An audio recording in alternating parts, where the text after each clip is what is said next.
তুমি? হাই। এত রাত? দেখো হিয়া, মানে আমি জানি না আমি যেটা করছি সেটা ঠিক বা ভুল বা আমার উচিত কিনা। আসলে যেটা হয়েছে, আমি না নিজেকে আর আটকে রাখতে পারলাম না। হ্যাঁ, ওই লাস্ট 2 দিন ধরে আমি তোমাকেই শুধু ভেবে গেছি। রাতে ঘুম ঘুম কিচ্ছু হয়নি। বাড়িতে যখনই সূর্যের সাথে তোমাকে নিয়ে কথা হতো আমার মনে হচ্ছে বাড়িতে একটা তাণ্ডব করে ফেলি। আসলে কি হয়েছে আমি বলছি। আমি তো লাইফে কোনোদিনও প্রেম টেম করিনি।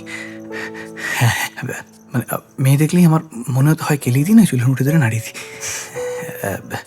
আমার মনে হতো যে একটা মেয়ে লাইফে আসা মানে সব কিছু শেষ। কিন্তু কিন্তু যেটা হয়েছে এই লাস্ট 2 দিনে আমার ওই কেলানির ইচ্ছে পিছে সব চলে গেছে। আর মানে তোমার চুলটা মনে হচ্ছে সারাক্ষণ আমাকে সুরসুরে দিচ্ছে। মনে হচ্ছে লাইফে কিছু শেষ না, সবে শুরু। লোক মানে আই রিয়েলি ডোন্ট নো এটা ভালোবাসা, লাভ এসব আমি জানি না।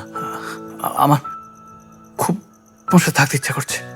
মানে বাকিদের আমি সব সব সব আমি করে দেবো, কোনো চাপ হবে না।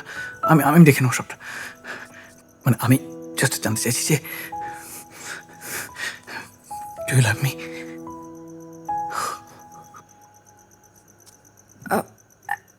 এখন যাও। না না না, যাবো তো বটেই, কিন্তু আমি সরি, আমি তোমার থেকে শুনে যাবো প্লিজ। মানে হ্যাঁ বা না, যাই হোক এখনই বলে দাও। না, ঝিলিক উঠে গেলে সর্বনাশ কাণ্ড না মানে হয়ে যাবে। ঝিলিক ওঠার আগে আমার সর্বনাশ হয়ে গেছে। মানে তোমার বাবা, এত রাত অব্দি জেগেছিস কেন? তুমি আমাকে বলে দাও হ্যাঁ বা না, যাই হোক এটা বলে দাও। তুমি প্লিজ, আমি তোমায় কল করবো। আমি তোমার মুখ থেকে শুনেই যাবো প্লিজ। প্লিজ যাও, ঝিলিক মা, প্লিজ প্লিজ। দিদি কেন এত রাত জেগে ফোনে কথা বলছিস? ঘুমা না।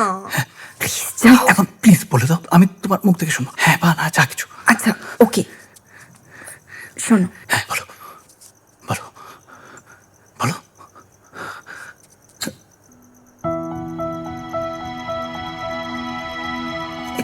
যাও। আমার তো ইচ্ছে বর আসবে জানলা দিয়ে, তারপর আমার হাতটা ধরবে আর জিজ্ঞাসা করবে ভালোবাসি কিনা। That's my ultimate dream.